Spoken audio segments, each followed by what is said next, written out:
시간 우리에게 주시는 하나님의 말씀은 요한복음 10장 22절에서 30절까지의 말씀입니다. 요한복음 10장 22절에서 30절까지의 말씀.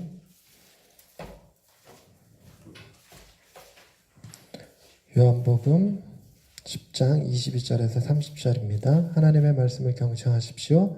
예루살렘의 수전절이 이르니 때는 겨울이라.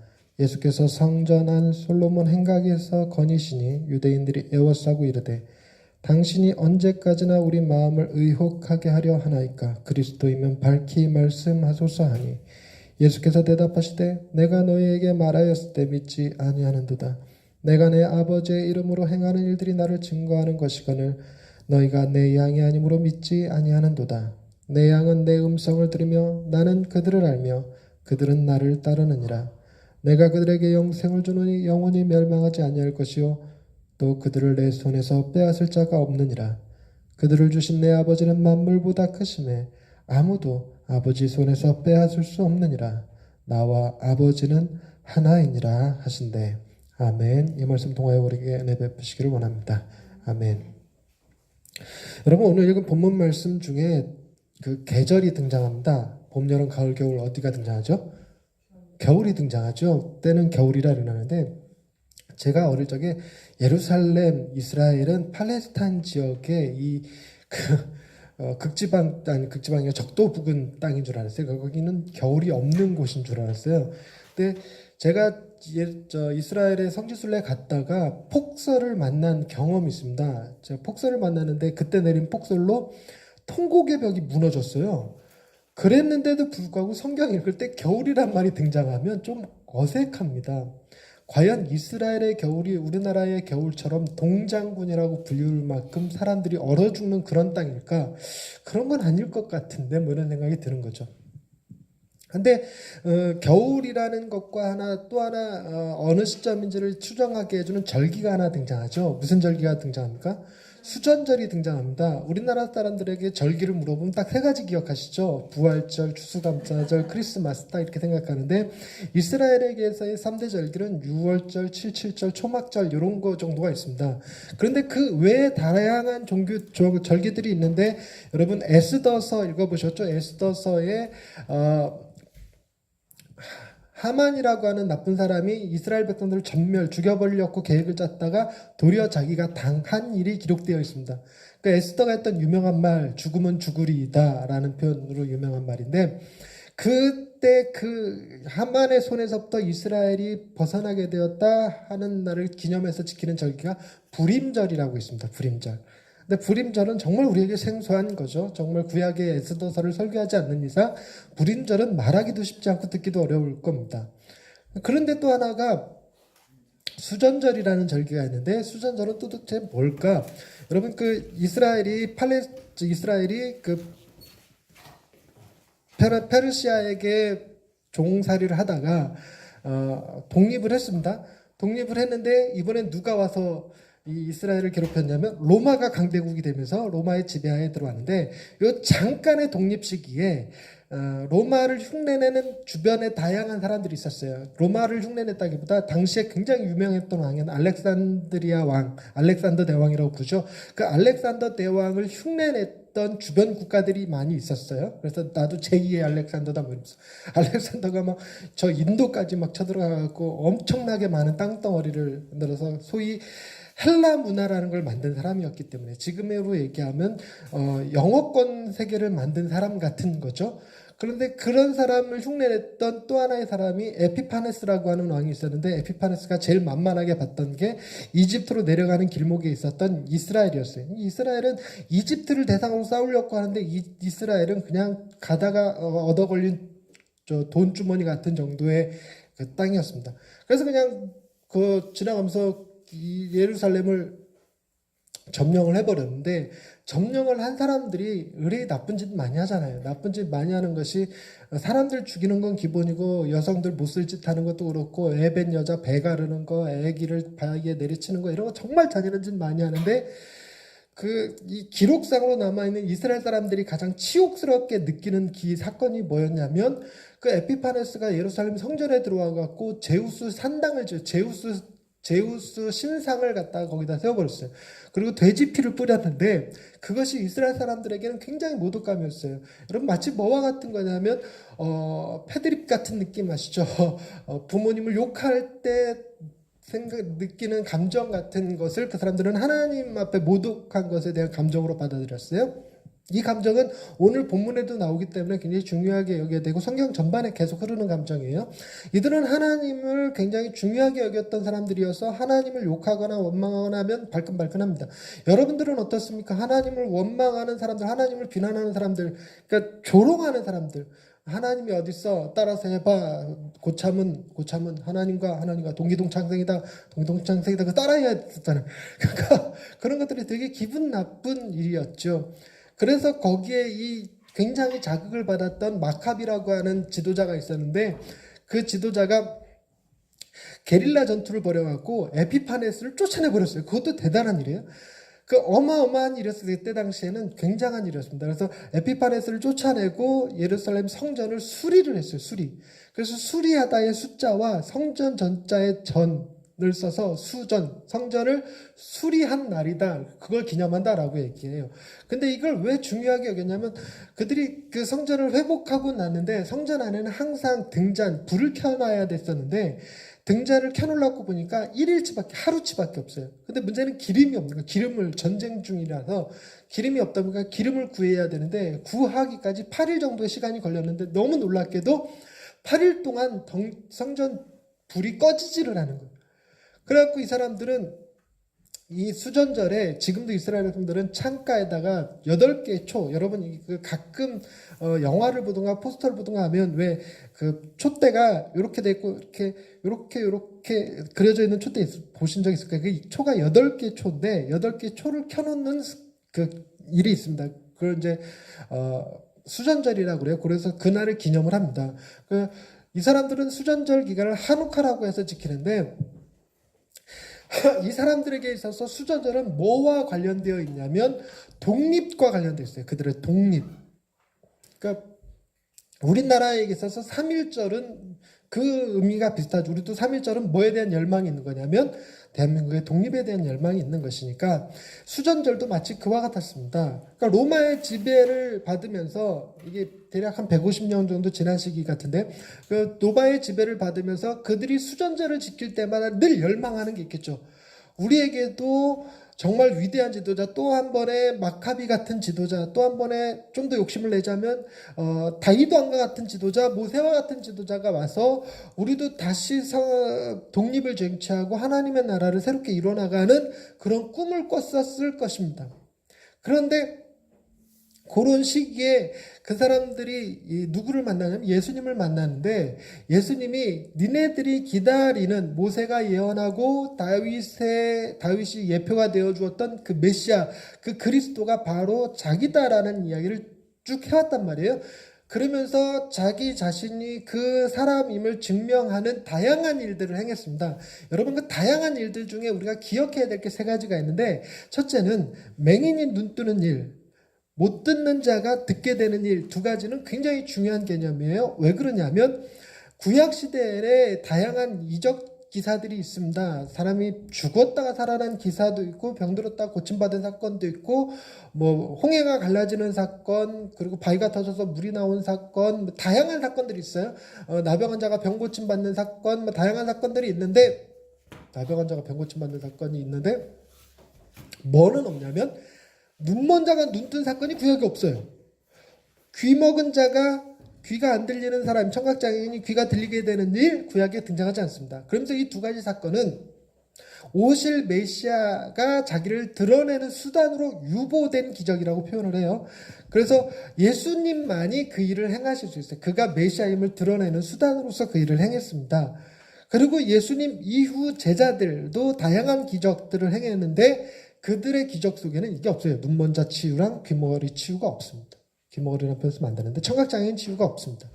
그런데 오늘날 여러분 교회 다니면서 맹인 눈 뜨게 했다, 청각장애인 귀 고쳐줬다 하는 분들은 실제 그런 일이 있었을지라도 그러니까 저 같은 사람은 신학을 공부한 저 같은 사람은 실제 그 사건이 있었어도 쇼라고 치부해버릴 것만 같아요. 있을 수 없는 얘기예요. 그건 오직 누구만 하실 수 있는 일이냐면 오직 예수님만 행하실 수 있는 일입니다. 제가 지금 설교를 여러분이 잘 듣고 있는지 아닌지 테스트해보기 위해서 말씀을 드리자면 예수님을 위해서 예비된 예수님이 하나님의 아들임을 증명하기 위해서 몇 가지 이적이 있다고 그랬죠? 중요한 이적이? 안 듣고 계신 줄 알았어요? 세 가지라고 말씀드렸죠. 세 가지. 세 가지. 하나는 맹인 눈 고치는 것, 또 하나는 청각장애인 귀 고쳐주는 것, 또 하나는 뭘까요? 또 하나는 바다를 다스리는 겁니다. 그러니까 바다의 풍랑을 잔잔케 하는 일, 그 일은 구약 시대에 등장하기는 했어요.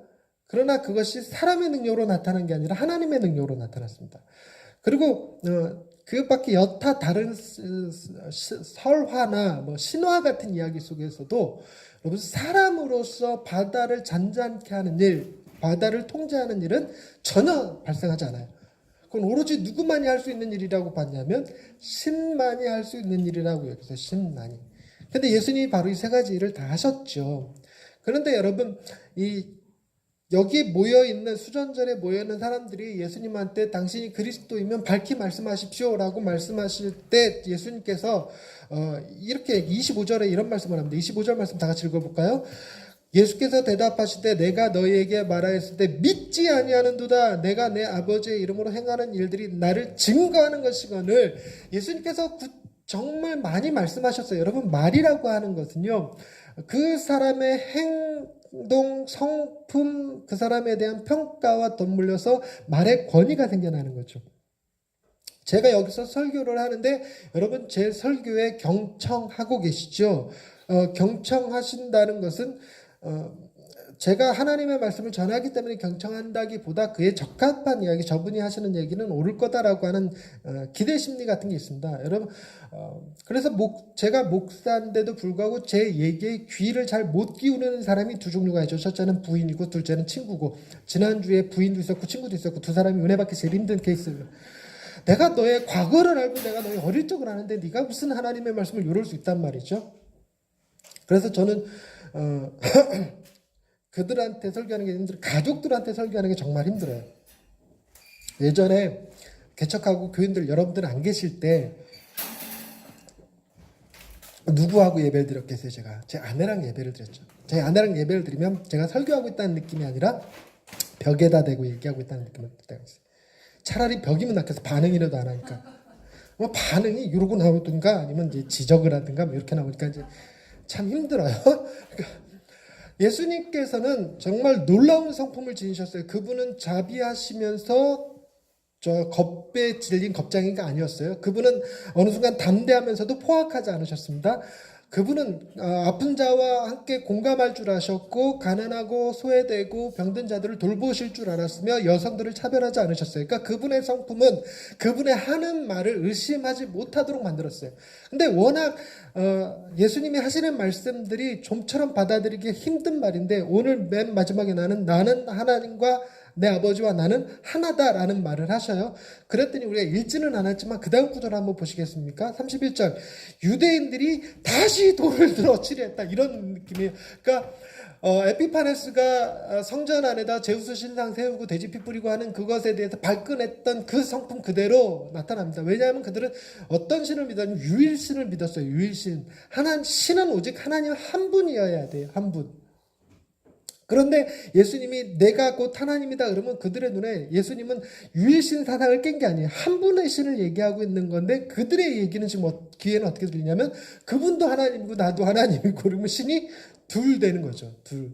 그러니까 이건 있을 수 없는 얘기예요. 자기 자신을 신이라고 하는 것은 신을 모독하는 얘기죠. 마치 뭐가 같냐면 병장이 따라서 해봐. 고참은 하나님과 동기동창생이다. 그걸 듣는 거랑 똑같은 얘기예요. 그러니까 발끈하게 되는 거죠. 그래서 돌로 이건 신성모독이야 하고 돌로 쳐 죽이려고 그랬다는 거예요.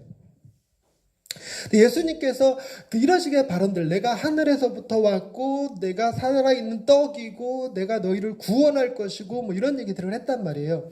근데 문제는 이 핀트가 안 맞아. 포커스가. 여러분 이스라엘 백성들이 수전절에 그 예루살렘 성전에서 그리스도를 기다린다 그러면 그 그리스도는 어떤 그리스도여야 되냐면 힘, 능력, 권력의 그리스도여야 돼요. 그러니까 즉 로마와 대항해서 이스라엘의 독립을 일궈내고 이스라엘 세계 초강대국으로 만들어주실 분에 대한 개념이 강하죠. 그런데 예수님의 행하신 일들은 그런 일과 전혀 상관이 없어요. 정치적이지가 않으셨어요. 오히려 정치꾼들하고 끊임없이 갈등을 일으켰고 정치꾼들이 오히려 더 힘이 있어 보였어요.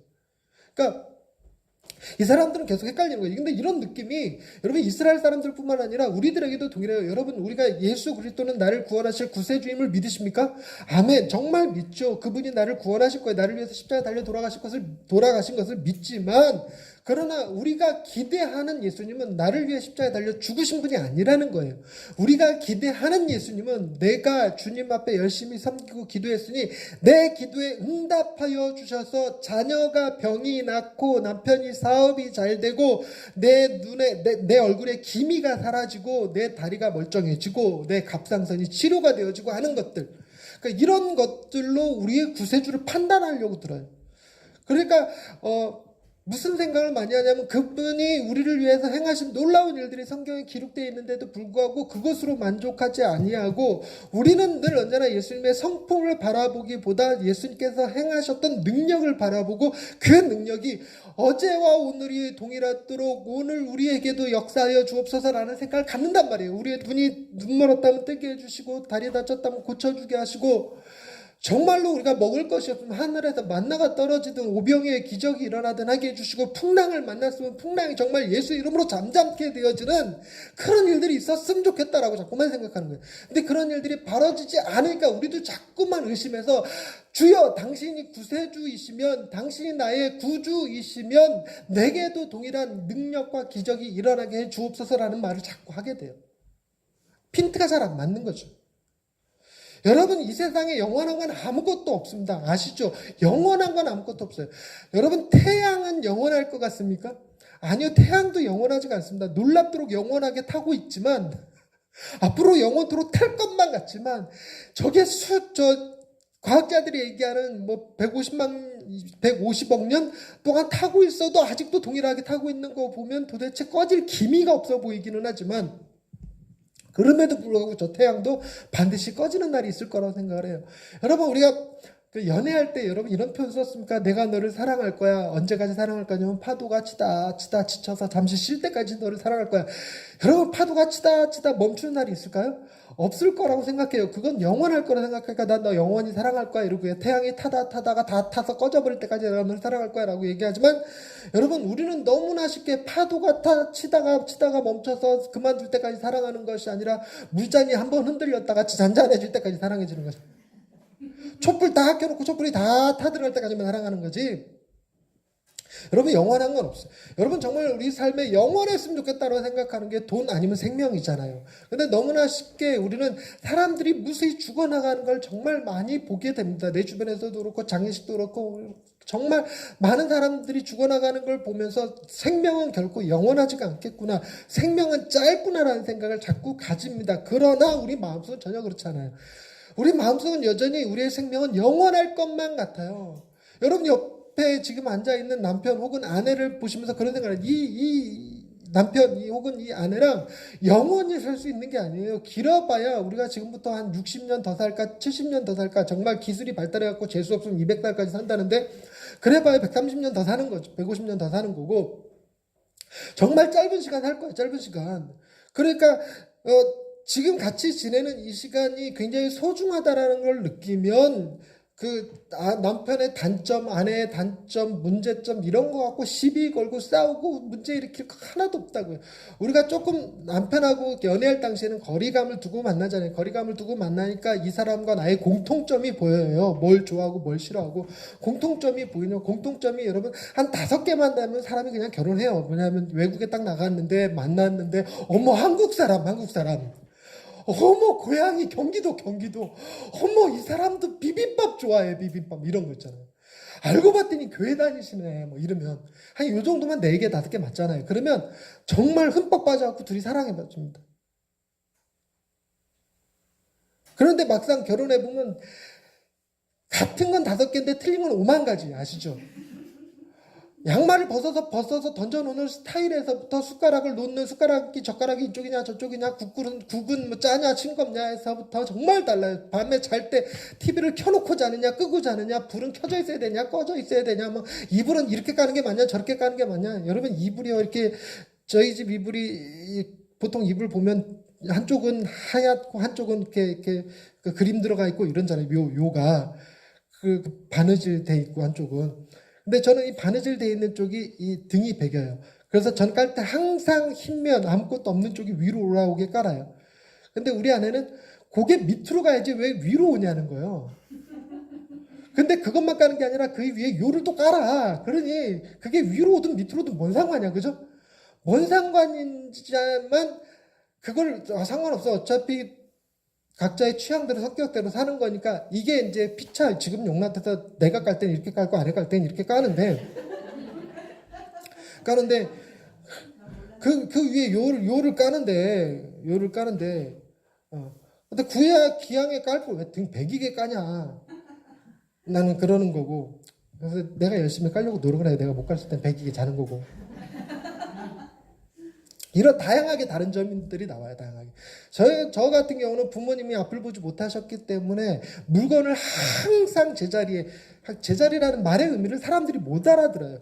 여러분, 이렇게 마이크가 여기 있으면 제자리에 있는 거죠. 여기 있으면 제자리에 있는데 요만큼 들어가 있으면 제자리에 있는 겁니까? 아닙니까? 아니죠. 요만큼 이렇게 나와 있어야 돼요. 이게 무슨 차이냐면 시각장애인 분들은 여기쯤 있을 거라고 손을 딱 더듬었을 때 만지시는 자리여야 돼요. 그게 제자리예요. 그러니까 서랍이 있으면 첫 번째 서랍에 손톱깎이가 들어있다 그러면 첫 번째 서랍 오른쪽 맨 가장자리가 제자리지 첫 번째 서랍이 제자리가 아니에요. 근데 우리 아내는 제자리는 방 단위 개념이에요. 그러니까 방 단위 개념이니까 이게 개념이 너무 안 맞는 거예요. 제자리의 개념이. 그런데다가 우리는 문이요 이렇게 활짝 열든가 완전히 닫든가 둘 중에 하나만 존재합니다. 이게 반만 열어놓으면 닫히셔요. 이렇게 지나가시다가. 그런데 처갓집은 언제나 반만 열어놔. 항상 반만. 그것도 밑에다가 이렇게 뭘 꽂아갖고 반에서 움직이지도 못하게 반만 열어놔요. 이런 차이점들이 존재를 해요. 그러니까 이런 차이점들이 존재하니까 마치 영원히 살 거라고 생각하면 이 차이점을 못 견딥니다. 이걸 영원토록 해야 돼? 이런 생각이. 그런데 우리의 인생이 짧다라고 생각하면 그거 아무 문제 안 돼요. 정말 아무 문제 되고 서로를 인정하게 되고 다름을 인정하는 걸 넘어서서 그럴 수 있겠구나. 시각장애인 사회에서 살았으니 그럴 수 있겠구나. 이런 집안에서 살았으니 그럴 수 있겠구나.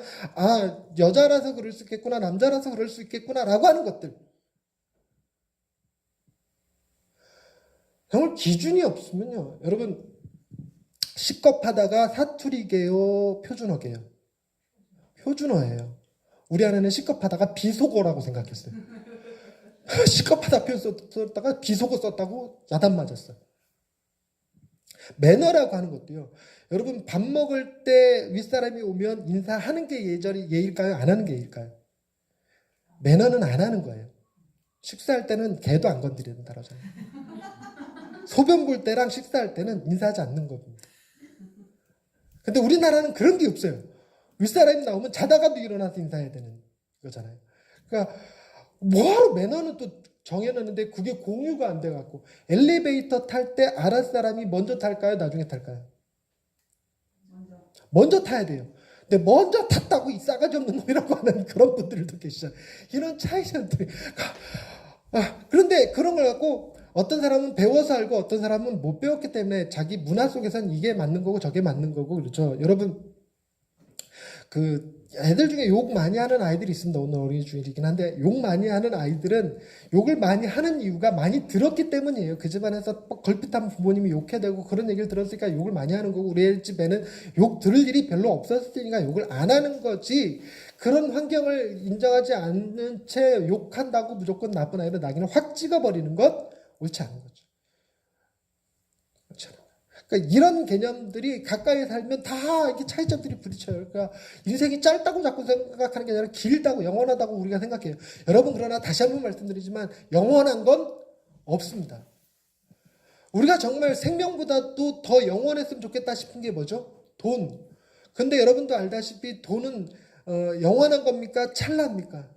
찰나에 스쳐 지나갈 뿐이에요. 스쳐 지나.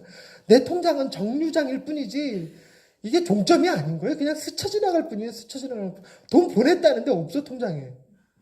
어느 순간에 누군가 빠져나가고 뭐 이렇게 되는 거죠. 그런데 이스라엘 사람들에게 있어서 영원하다고 생각됐던 것 중에 하나가 뭐냐면 이 독립에 대한 열망이었어요. 독립. 마카비가 혁명을 일으켜서 정말 제2의 알렉산더를 꿈꾸던 에피파네스를 무찔렀을 때는 우리가 곧 알렉산더가 될 수 있을 거라고 생각을 했던 거예요. 그래서 실수한 게 뭐였냐면 그 정복 전쟁 치르다가 에돔 족속을 잡아먹었고 그 에돔 족속을 잡아먹었는데 문제는 에돔 족속에서의 그 왕이 헤롯 왕이 에돔 사람이거든요. 에돔 사람인 헤롯이 이스라엘의 왕이 돼버리는 이상한 현상이 벌어져서 이 꼴 난 거예요. 이 꼴 난 거예요. 뭐든지 영원한 건 없습니다. 여러분 대한민국은 영원할까요? 그렇지 않습니다. 조선을 위대하다고 보는 이유가 뭐죠? 조선은 500년 동안 이어졌기 때문에 그래요. 세계 어느 나라 유래를 찾아보면 500년 동안이나 왕조가 이어지는 나라가 거의 없어요. 하나님께서 함께 하신다던 다윗 왕조도 500년이 안 갔어요.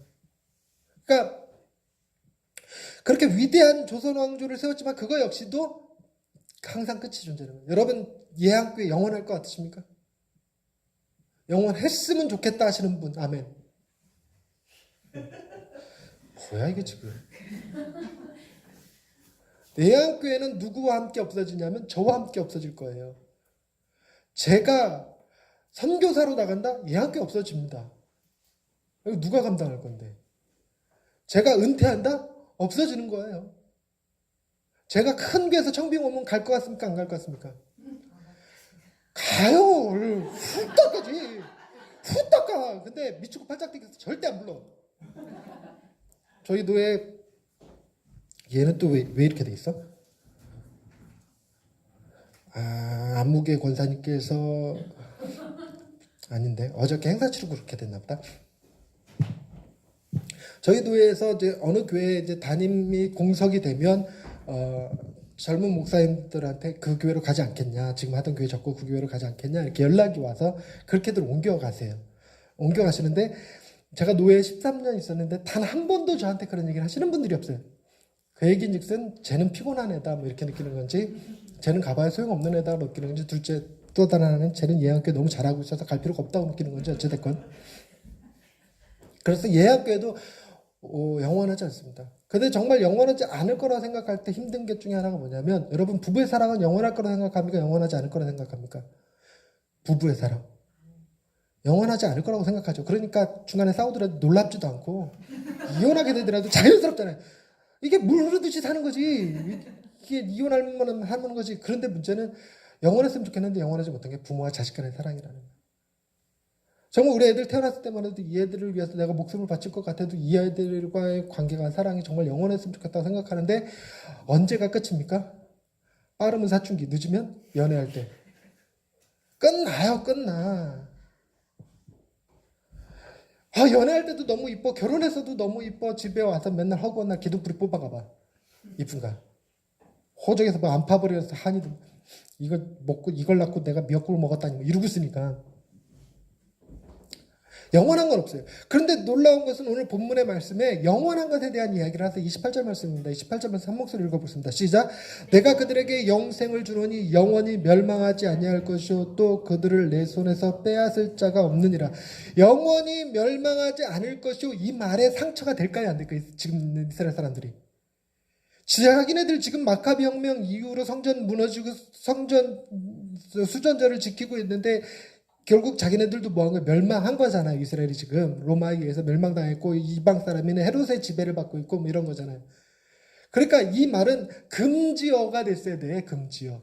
영원히 멸망하지 않을 것이요, 이런 말을 한다. 이거 스트레스죠, 스트레스. 근데 예수님께서 이 말씀하신 거예요. 니들이 생각하는 것들은 전부 다 유한해. 네가 나한테 기대하는 것들, 즉 우리도 예수님한테 기대하는 건 다 유한합니다. 영원하지 않습니다. 여러분 건강 영원하지 않아요. 예수님께서 병 고쳐준 사람 다시는 병에 안 걸릴까요? 병 걸려요. 예수님께서 살려주신 사람 다시는 안 죽을까요? 아니, 다시 죽어요. 영원한 건 없습니다. 여러분 우리가 예수님 처음 만났을 때 받았던 그 첫사랑 영원할까요? 안 그렇습니다.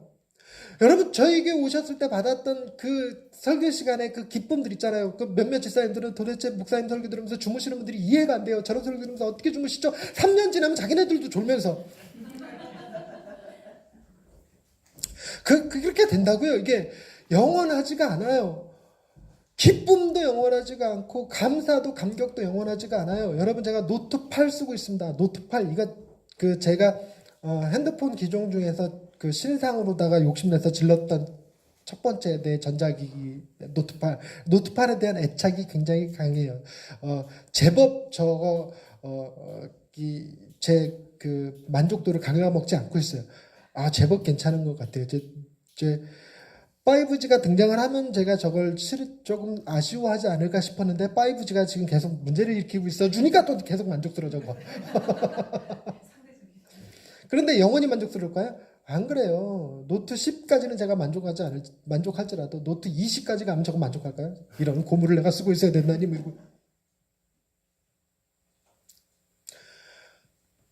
카니발 좋죠.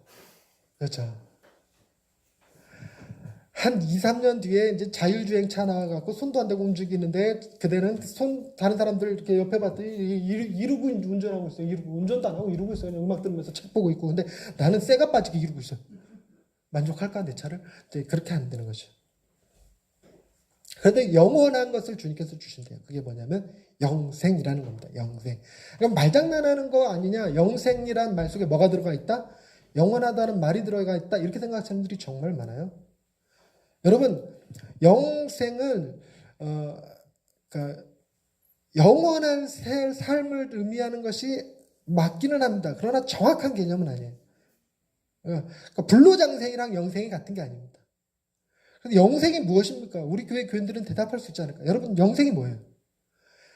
내일은 그러니까 그래서 교육은 반복 교육이 최고예요. 그죠?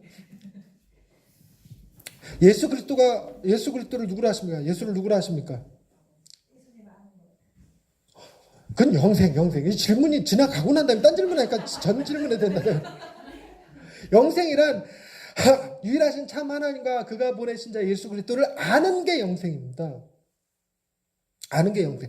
이 영생이 영원하다라는 말의 의미는 뭐냐면 하나님이 우리가 예수 그리스도를 안다는 거, 우리가 예수 그리스도 하나님을 안다라고 하는 것은요, 내가 알려고 노력해서 안다라는 말이 결코 아닙니다. 기독교는요, 계시 종교라고 해서 하나님이 당신을 계시해 주지 않으면, 알려주지 않으면 그 어떤 방법과 수단으로도 하나님을 알 길이 없어요.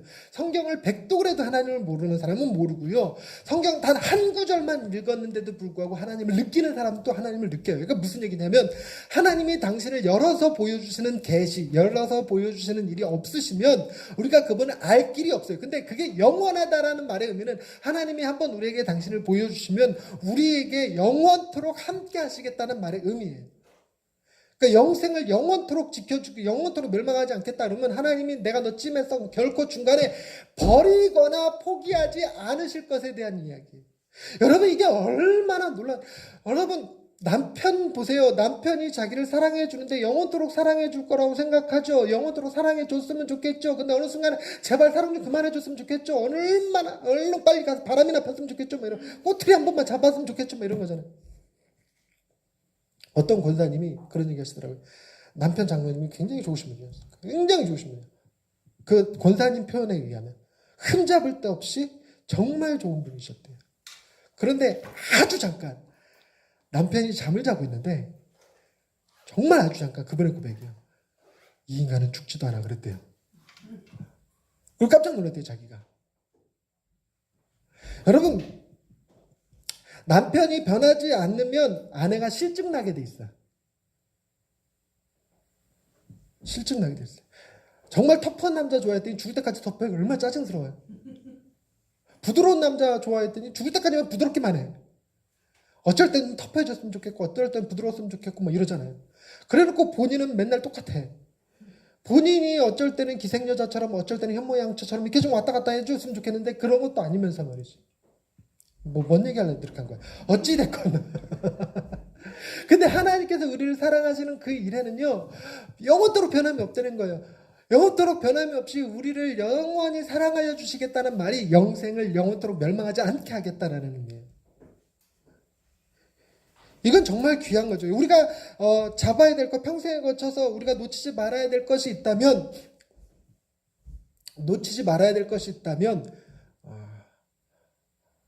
내가 말을 실수하는 건가 지금? 제 표현이 맞나 보세요. 놓치지 말아야 될 것이 있다면 그것은 내가 가지고 있으면 안 됩니다. 이해가 되셨어요? 영원토록 우리가 이것은 놓치지 않았으면 좋겠어, 이건 내가 잃어버리지 않았으면 좋겠어 라고 생각하는 걸 내가 갖고 있으면 잃어버려요. 돈도 내가 갖고 있으면 잃어버리는 거고, 우리 하영이 지갑 잃어버렸대, 어떡하면 좋아. 그러니까 잃어버려요. 자식도 내 자식이 되는 순간 잃어버려요. 내 생명도 내 것이 되는 순간 잃어버려요. 누구한테 맡기는 것이 제일 좋냐면 하나님 영원하신 그분에게 맡겨드리는 것이 가장 영원하게 유지되는 방법이에요. 그래야 여러분, 우리 자녀들에게 줄 것은 뭐냐면 하나님께 내 자녀를 맡겨드림으로 하나님이 내 자녀들을 관리하고 키우고 길러주시고 그분의 뜻에 따라 살아가게끔 해드리는 것, 그것이 그 아이들을 영원토록 보존하는 방법이에요. 역설 같은 얘기지만 그래야 우리 아이들과 영원한 나라에 가서 또 만나서 영원한 삶을 또 이어가는 거죠. 그것처럼 하나님께서 관리해 주셔야지만 그게 가능한 건데, 정말 놀라운 표현은 왜 주님이 주시는 영생이 멸망하지 아니하고 도대체 사람들이 그에게서 빼앗을 수 없는 이유가 뭘까요? 그것은 주님이 말씀하신 대로 아버지와 내가 하나이기 때문이라는 거예요. 하나님이 곧 나고 내가 곧 하나님이다라는 것 때문에 영생은 영원히 멸망하지 않을 거라는 거예요. 여러분, 이 말의 의미를 안다면 대박인 건데, 여러분 영원한 건 아무것도 없지만 영원하신 분은 계시죠. 영원하신 분이 어떤 목적을 이루기 위해서 자기의 영원성을 포기했다. 그러면 그 영혼은 그 무엇은 영원토록 없어지지 않을 거예요. 영원한 것과 맞바꾼 것이 영원하지 않을 수가 없는 거예요. 무슨 말인지 이해가 되셨나 모르겠네요. 예수님께서 당신의 생명을 십자가에 내어주심으로 죽음을 맞이하셨어요. 그로 인해서 주어진 게 영생이에요. 그러니 주님이 당신의 생명, 즉 당신과 하나님을 하나라고 했으니까 나는 영원한 존재인데, 영원한 존재가 영원성을 내려놓는 순간 그 목적, 영원성을 내려놓고 얻으려고 하는 그 목적이 사라지거나 없어지거나 하지 않는다는 겁니다. 달리 얘기하면 예수님이 지금 당신의 모든 능력과 신성과 그 모든 것을 다 걸어서 우리를 사랑하는 그 일에 투자하신다. 변함없이 사랑하여 줄 거고, 영원토록 사랑해 줄 거고, 끝까지 사랑해 줄 거고, 중간에 포기하지 않을 것이며 중간에 스탑하지 않을 것이에요. 자, 결론으로 들어갑니다. 변치 않는 조건의 근거가 어디에 있는 겁니까? 주님에게 있어요. 다시 한번 말씀드립니다. 우리를 향하신 주님의 사랑, 영원히 멸망하지 않을 영생을 주시는 그 근거가 어디에 있는 거냐면 주님에게 있습니다. 주님에게. 그러니까 여러분, 어떤 경우에든 결과가 바뀌려면 그 결과를 도출하게 된 근거가 바뀌어야지 결과가 바뀌어요. 무슨 말인지 이해가 되시죠? 물이 끓고 있는데 얘가 얼음으로 바뀌려면 물이 계속 끓으면서도 얼음이 될 수 있는 건 없어요. 그렇진 않아요. 이거 온도가 확 낮아져서 0도씨로 열어서 근거가 바뀌어야 돼요. 조건이. 주님에게 조건이 있다는 얘기는 누구에게 조건이 없다는 걸 얘기하는 거예요. 그 영생의 수혜자, 우리에겐 조건이 없어요. 이 사실이 핵심입니다.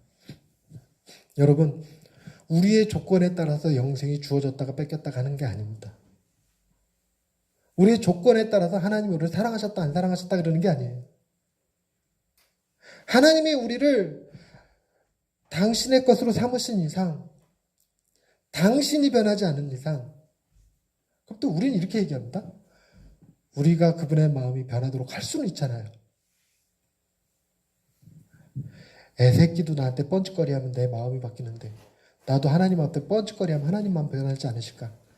그럼 뭘 잘못 알고 있는 거야. 그 얘기는 우리가 뻔짓하지 않을 때 우리를 사랑하셨다고 착각한 거예요. 내가 사랑받을 만할 때 사랑하셨다고 착각한 거예요. 여러분, 우리는 언제 사랑받았냐면 연약할 때, 죄인일 때, 원수 되었을 때 사랑받았어요. 더 이상 나빠질 때가 없는 상태에서 사랑받은 존재예요. 그리고 이미 지불된 가격이 있잖아요. 따라잡시다. 우리는 우리가 생각하는 것보다 훨씬 나쁜 사람입니다. 예수님께서 십자가에 죽으신 만큼. 그러니까 예수님께서 십자가에 죽으시는 그 지불이 된 이상 우리가 뭔 짓거리